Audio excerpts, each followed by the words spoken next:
Рыжий алмаз Қазақ Советтік Социалистік Республикасын ұзақ жылдар басқарған ірі мемлекет қайраткері Дінмұхамед Қонаев атамызбен өмірінің соңғы жылдарында кездескен.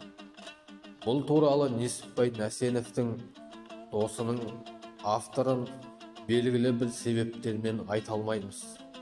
Естелігінде тәптіштеп жазылған. Димаш Ахметұлы, міне, сізге жұрт айтып жүретін рыжий алмазды әкелдім. Танысып қойыңыз деп, Ю Пушкин жаңа танысын таныстырды. Амансың ба, ұлым? Деді Димаш қолын созып. Естуімше сен Семейден екенсің ғой, солай ма? Ал неге сені рыжий алмаз деп айтады? Сенің атың Несіпбай емес пе? Сәлеметсіз бе, аға? Деді алмаз. Иә, мен Шығыстанмын. Тегім Нәсенов. Атым Несіпбай. Жігіттерімді Нұрқаділовтың жиенінің жігіттерімен шатастырып алмау үшін мені рыжий алмаз, оны черный алмаз деп атайды. Иә, қазір жастар бүгінде қоғамда керексіз болып қалды. Егерде оларды қадағалап отырмасаң, өз жолындағының барлығын жайпап өтер, үлкен тасқын, сел сияқты алып күш емес пе? Анау 86-ның желтоқсанында бүкіл Совет одағының алып күші болмаса, немен аяқталар еді? Мендей қарт адамды ұмытпай келгеніңе рахмет. Келіп ақыл кеңес алып тұр. Юра, мен де саған айттым емес пе? Сенің алып келген адамдарыңның барлығына сенем деп. Шынымды айтсам, қазіргі жастармен әңгімелескеніме қуанам. Сен мынаған жауап берші.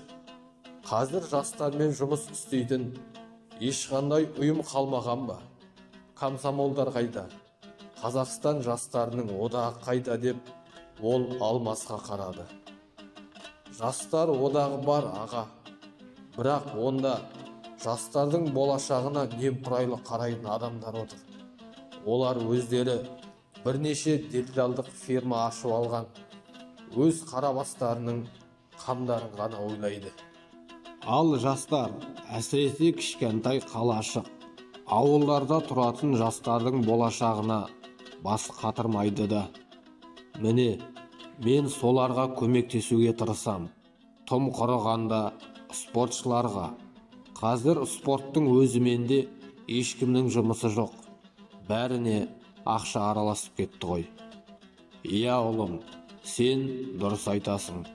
Қазір тек спортқа ғана емес, жастардың рухани дамуына, тәрбиесіне де дұрыс көңіл бөлінбейді.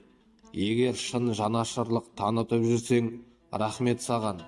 Совет одағы қирағаннан кейін елімізде қалыптасқан қиын жағдайда тым құрыса бір бос қалған кеңістікті толтырып жатқаныңа. Юра, саған да рахмет. Маған Қазақстан жастарының көшбасшысын әкеліп таныстырғаның үшін.